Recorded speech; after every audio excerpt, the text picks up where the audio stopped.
Soleil est une étoile tout à fait moyenne, au point de vue masse, température en surface, 6000 degrés, diamètre, 1,5 million de kilomètres, durée de vie, on peut espérer une dizaine de milliards d'années.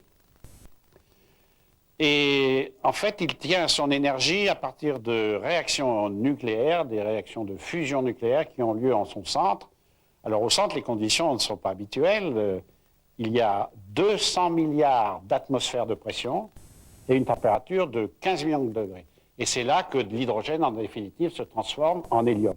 Il y a un taux faramineux au taux de 4 millions de tonnes par seconde, suivant la loi d'Einstein, E égale mc2. Alors du Soleil, ce qu'on voit, c'est ce qu'on appelle la photosphère, c'est la couche extérieure de cette atmosphère très spéciale, d'où les photons sortent en définitive. Et cette atmosphère est très granuleuse, on ne voit pas ici, mais enfin très granuleuse. Il y a des zones un peu plus brillantes, les facules, des zones plus sombres, les taches solaires. Et on pense que tout ça est créé par des variations de température, créées elles-mêmes par des modifications du champ magnétique à l'intérieur du Soleil. Au-dessus de la photosphère se trouve la chromosphère, qu'on ne peut observer qu'avec des instruments un peu spéciaux, des filtres colorés évolués par la couleur rose-rouge de l'atome d'hydrogène. Et cette espèce d'atmosphère a 10 000 km d'épaisseur, mais elle est remarquable par le fait qu'on y découvre les éruptions solaires sur le vif, c'est-à-dire des émissions de matière qui suivent les lignes de force du champ magnétique et qui peuvent atteindre 100 000 km d'altitude facilement. Enfin, au-dessus de la chromosphère se trouve la couronne solaire, qui est l'atmosphère proprement dite du Soleil, mais extrêmement ténue, et que l'on observe de façon magnifique lors des éclipses totales de Soleil. Et en fait, elle est parcourue aussi, en plus, par ce qu'on appelle le vent solaire, qui souffle toute cette atmosphère jusqu'aux confins du système planétaire, du système solaire, et puis même qui pourra peut-être se perdre encore beaucoup plus loin dans l'espace interstellaire.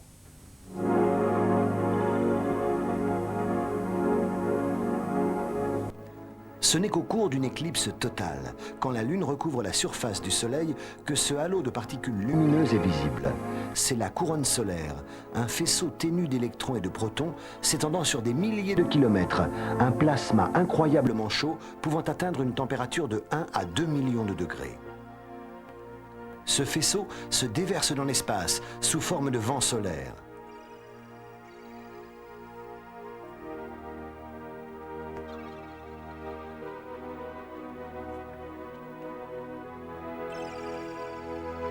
Photographiée par un appareil sensible uniquement aux rayons X, la surface du Soleil présente des zones sombres, dites trous coronaux. Ces derniers ne renferment pas de plasma incandescent, mais on les considère quand même comme les points d'où s'échappe le vent solaire. De toutes les explosions se produisant sur le Soleil, l'éruption solaire est incontestablement la plus violente. Des fontaines de plasma sont alors catapultées dans l'espace à environ 1000 km à la seconde. Clairement visibles depuis la Terre grâce au télescope, ces éruptions sont la source principale des vents solaires les plus intenses, capables de perturber le champ magnétique de la Terre en produisant des tempêtes magnétiques dans la couche la plus extérieure de l'atmosphère à peine 21 heures après l'éruption.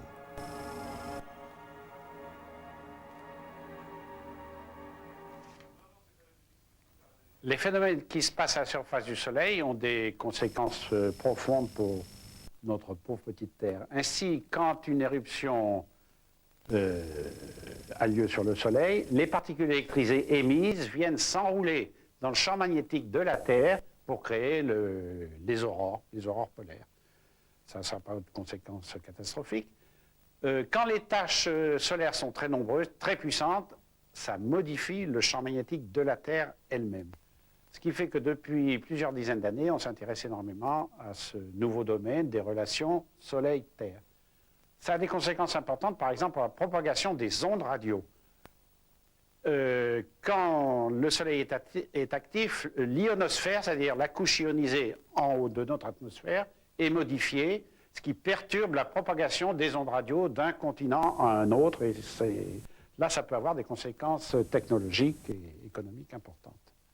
Mais même maintenant, avec des radiocommunications intercontinentales faites par l'intermédiaire de satellites, le Soleil a encore des effets sur elle. En particulier, quand le Soleil est actif, il agit sur l'atmosphère terrestre en la gonflant, si on peut dire, en la chauffant en définitive, en lui donnant de l'énergie. Et ça peut modifier la propagation des ondes de communication.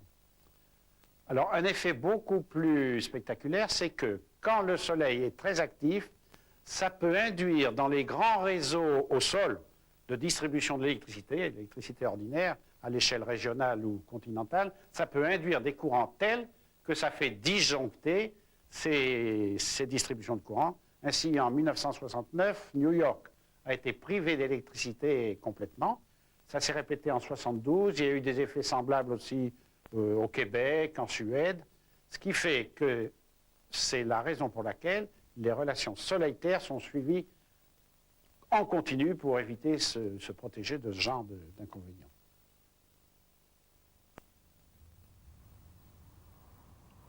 À Boulder, dans le Colorado, les éruptions solaires et les autres phénomènes concernant le Soleil sont constamment tenus sous contrôle. En effet, à l'ombre des montagnes rocheuses se trouve le siège de la National Oceanic and Atmospheric Administration. L'objectif principal de cette institution consiste à recueillir les informations sur le Soleil à partir des données réunies sur la Terre. Elle dispose bien sûr d'un télescope. Toutes les opérations sont centrées autour du Space Environmental Laboratory. Ces schémas reproduisent avec exactitude les données relatives au Soleil. Une procédure de routine pour relever la tension sanguine, la température et le battement cardiaque d'une étoile. Les données proviennent de différentes nations. Le laboratoire travaille 24 heures sur 24. 2 groupes de spécialistes se relaient devant les écrans et prédisent l'activité solaire et ses implications éventuelles pour la Terre et nous tous. Sur cette carte du Soleil, les signes rouges indiquent les points où il y aura sans doute une éruption. Le laboratoire arrive en effet à repérer les zones présentant une accumulation particulière d'énergie. Aujourd'hui, on a localisé une éruption particulièrement violente, dont l'image est apparue directement sur l'écran de contrôle.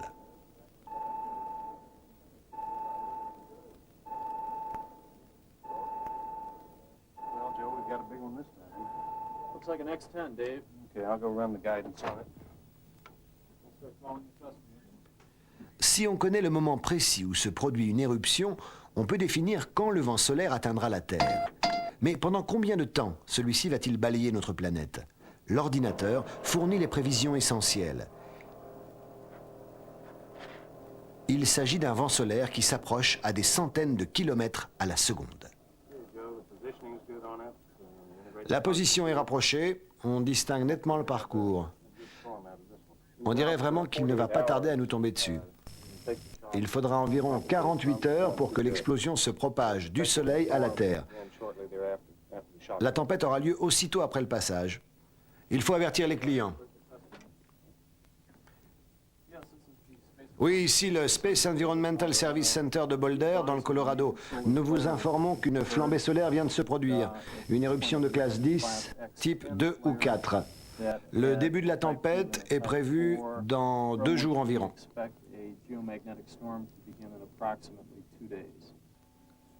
On avertit aussitôt les lignes aériennes, les compagnies de navigation et la NASA.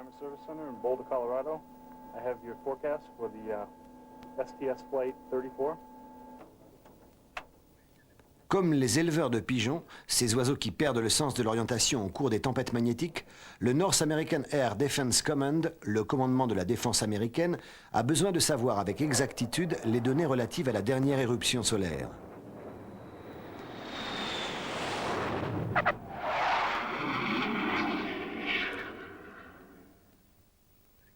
Creusé dans une grotte des montagnes rocheuses et conçu comme un abri anti-atomique, le quartier général du NORAD est un centre vital pour l'Air Force américaine.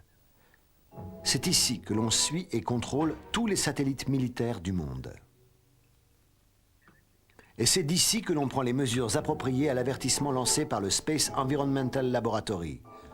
On convoque aussitôt les officiers diplômés en astronomie et en physique pour discuter des données sur la gigantesque éruption solaire. ils sont particulièrement soucieux des dommages éventuels auxquels s'exposent les satellites militaires en orbite. Hier, nous avons analysé les problèmes éventuels à partir de l'expérience de la dernière explosion enregistrée.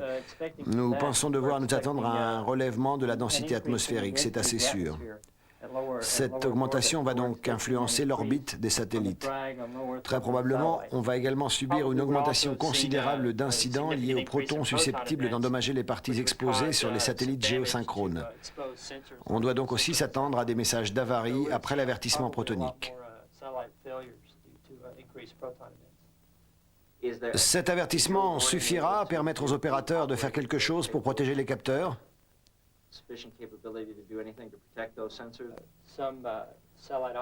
Les opérateurs seront certainement en mesure de faire des corrections pour se préparer au surcroît d'activité des protons et essayer de réduire les problèmes de puissance qui pourraient alors se vérifier. Il faut être prêt à tout. Il ne reste plus qu'à voir si on subira quand même des dommages. Le Soleil a des effets importants aussi sur les satellites artificiels envoyés par la technologie moderne. En particulier, les particules du vent solaire usent les panneaux solaires, les cellules photovoltaïques qui servent à donner de l'énergie électrique aux satellites. Ça les use carrément. Elles ont une vie beaucoup plus courte quand il y a du vent solaire important. Un autre effet, c'est que l'activité solaire, on l'a déjà évoqué, gonfle l'atmosphère. Donc, les frottements des engins, des satellites est augmenté. Ils perdent de l'énergie et ils retombent plus rapidement vers la surface du sol. Donc, ça diminue leur vie. Ou alors, il faut les rebooster vers l'extérieur. Alors, des fois, ça peut avoir un aspect intéressant parce que, malheureusement, l'humanité a fait énormément de débris spatiaux qui circulent en orbite autour de la Terre. Et fort heureusement, quand l'activité solaire, qui varie avec une période de 11 années, augmente, ça précipite ces débris vers le sol. Un autre effet du vent solaire, c'est qu'il peut induire des rotations dans les engins, dans les satellites. Ceux-ci, en général, sont stabilisés dans une certaine position, ce qui est important pour les antennes, par exemple, les antennes radio. Donc ça peut faire tourner les satellites. Alors on a des moyens pour contrer ça, c'est l'utilisation des gyroscopes à bord, mais ça les met à contribution beaucoup plus, ça peut les fatiguer et perturber donc le contrôle des satellites.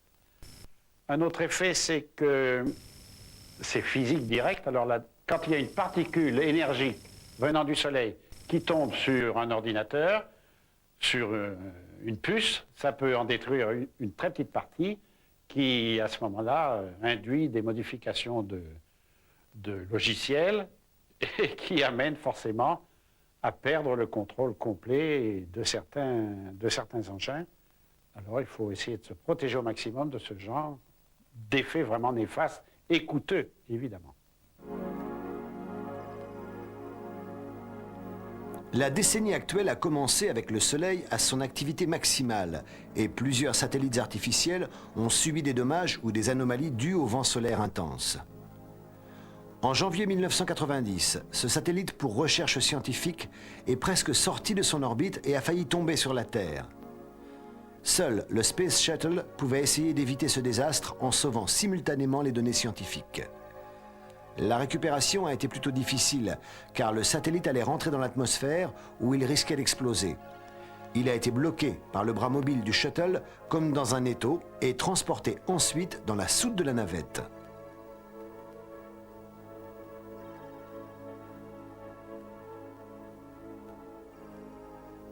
Ces marques sur la surface du satellite démontrent la puissance énorme du vent solaire.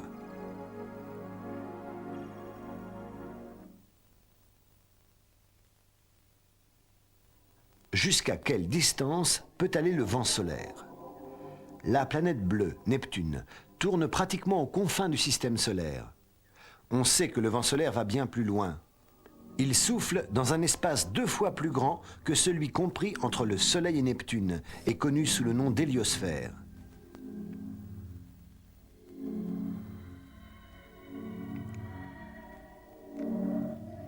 Une sonde spatiale qui a quitté la Terre il y a environ 20 ans a enregistré le flux de vent solaire à la limite de l'héliosphère.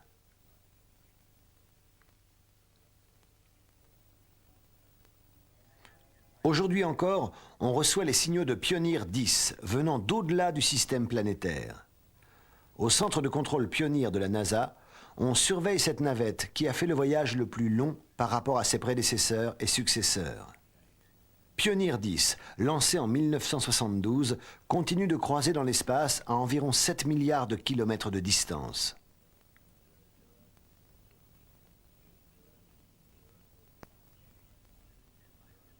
Pioneer 10 a révélé qu'aux confins de l'héliosphère, on relève un vent fort en provenance de l'espace galactique qui souffle vers l'intérieur de l'héliosphère.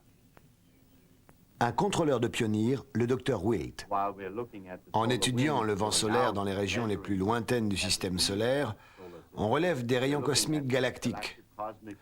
Au fur et à mesure qu'on s'éloigne vers l'extérieur, ces rayons deviennent de plus en plus forts.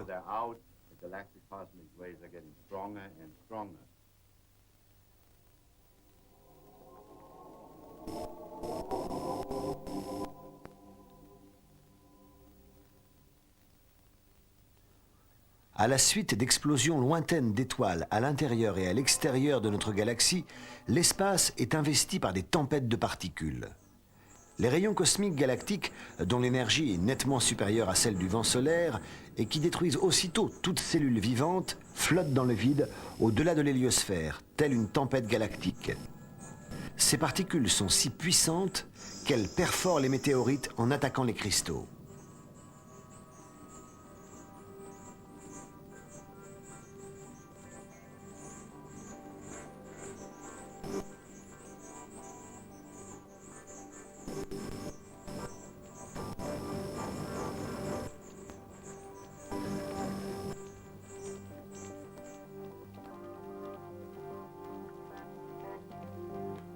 On peut observer le dommage microscopique dû aux rayons cosmiques à l'intérieur d'un météorite grâce à cette section de roche imprégnée d'un réactif spécial.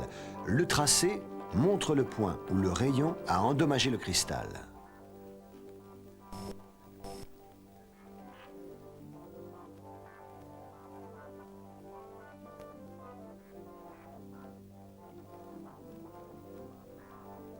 Mais comment se fait-il que ces rayons si puissants n'envahissent pas plus souvent le système solaire, causant par là même de graves problèmes sur la Terre?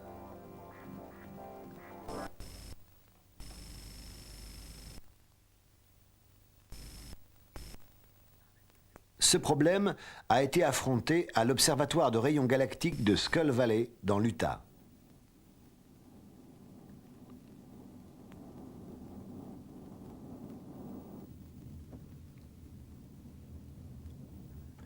L'armée américaine utilise la base de Dugway pour les essais des armements. Comme dans toutes les bases militaires, il est interdit de prendre des photos.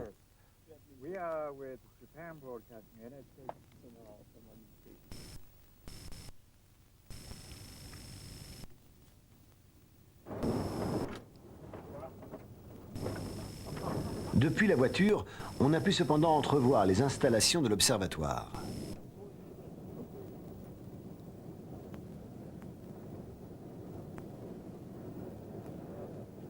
Cet œil, tourné vers le ciel, peut sembler quelque peu insolite, jusqu'à ce qu'on réalise qu'il s'agit d'un œil de mouche, un système de capteurs où chaque cylindre et chaque réservoir contiennent un seul récepteur, capturant une seule fraction de l'image complexe de l'univers. Cet observatoire a été conçu par le professeur Pierre Sokorski de l'Université de l'Utah. Il est en train de vérifier les 77 révélateurs afin qu'ils soient prêts pour l'observation de ce soir. Chaque cylindre contient plusieurs tubes sensibles à la lumière.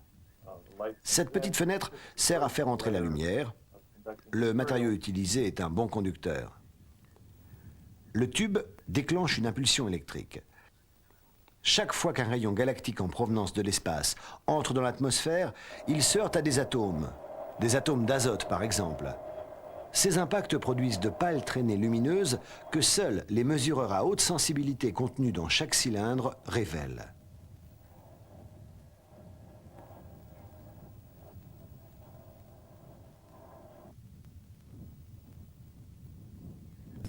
Les révélateurs attendent l'arrivée des envahisseurs de l'espace.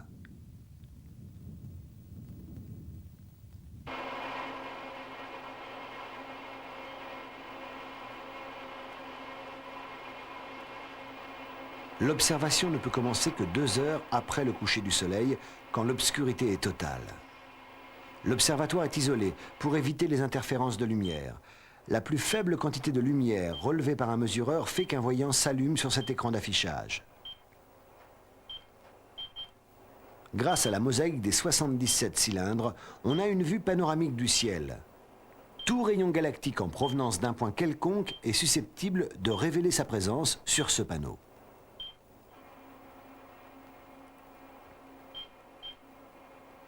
There's one. It's a nice one. Oh, big one. Yeah. Cosmic ray? Uh-huh. That's a pretty energetic one right there. What's the strength of this? Probably around 10 to the 18th.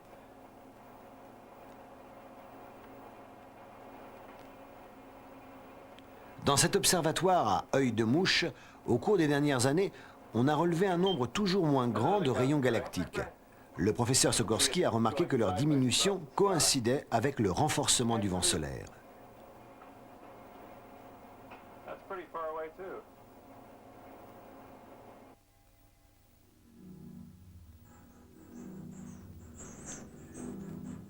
L'héliosphère, formée par le vent solaire et soufflant depuis le Soleil, peut-elle opposer une résistance à l'entrée des rayons galactiques dans le système solaire en déviant leur cours ou en les repoussant? Le vent solaire nous protégerait-il d'éventuels dommages et de la terrible menace associée aux rayons cosmiques galactiques? Écoutons le professeur Sokorski. Cette année, l'activité du Soleil est considérable et donc la quantité de rayons cosmiques est réduite au minimum. On peut même parler de réduction draconienne par rapport aux années passées. C'est parce que le vent solaire sert de couverture, d'enveloppe nous protégeant contre les rayons cosmiques. Sinon, les niveaux radioactifs atteindraient des valeurs dramatiques sur la Terre. En effet, si celle-ci était 5 fois supérieure à celle que nous connaissons actuellement, on observerait des taux de mutation différents. Toute l'évolution du genre humain aurait donc été différente en l'absence du vent solaire, ce qui constitue un élément fondamental en termes d'écologie de notre planète. Sans doute n'est-il pas apprécié par tous, mais nous sommes protégés par le vent solaire.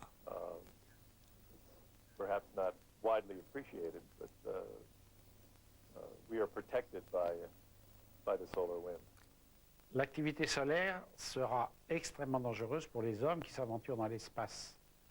Parce que le Soleil peut émettre des particules ionisantes qui, en tombant sur un corps humain, peuvent faire des effets biologiques comparables à ceux produits par les irradiations radioactives ou nucléaires, cancer, etc. Alors évidemment, au sol, on est protégé par l'atmosphère, il n'y a pas de problème, mais dès qu'il faudra vivre sur des stations orbitales, il faudra avoir des protections efficaces. Et déjà en avion volant à haute altitude, on peut avoir, par exemple, l'avion Concorde en 1989 a eu une alerte, pas grave évidemment, comme quoi le niveau commençait à approcher les zones de sécurité valables. Et en particulier, quand on voudra retourner sur la Lune, il faudra avoir des protections rapides, efficaces.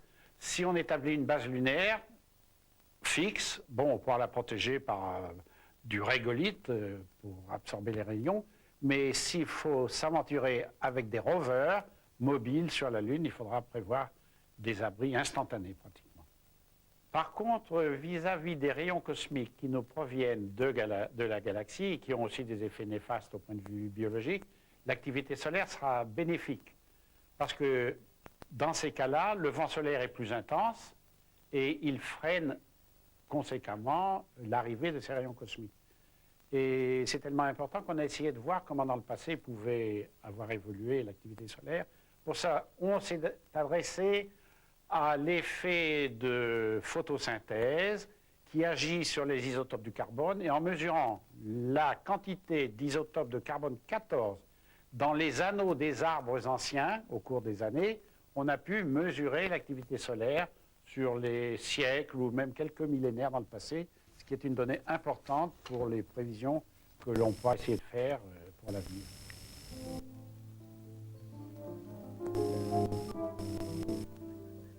Cette étoile, le Soleil, est puissante. Et pourtant elle se montre si généreuse. Vous autres, habitants de la Terre, savez-vous à quel point il est rare de rencontrer ces deux qualités dans l'univers?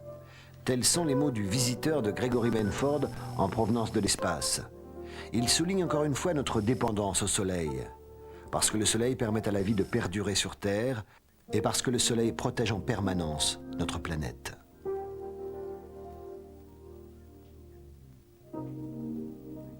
Même si elle brûle les déserts, la violence immense du Soleil se contente aussi de régner sur les journées tièdes du printemps. Et le vent solaire défend efficacement le système solaire, tout en allumant la flamme merveilleuse des aurores polaires.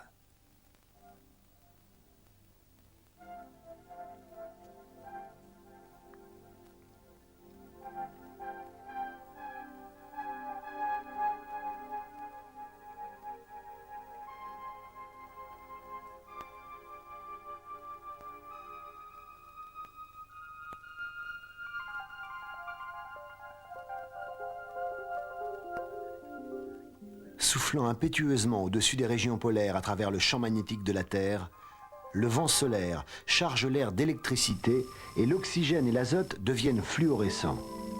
Ces aurores sont la marque physique de la force invisible qui nous protège des dangers galactiques.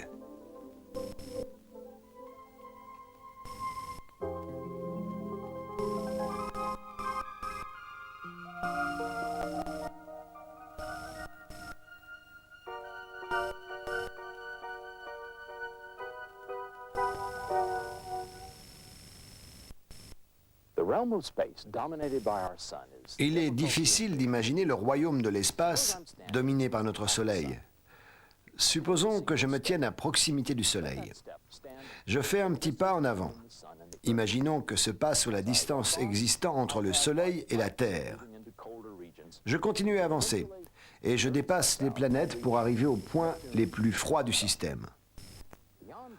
Au bout de 30 pas, j'arrive à Neptune.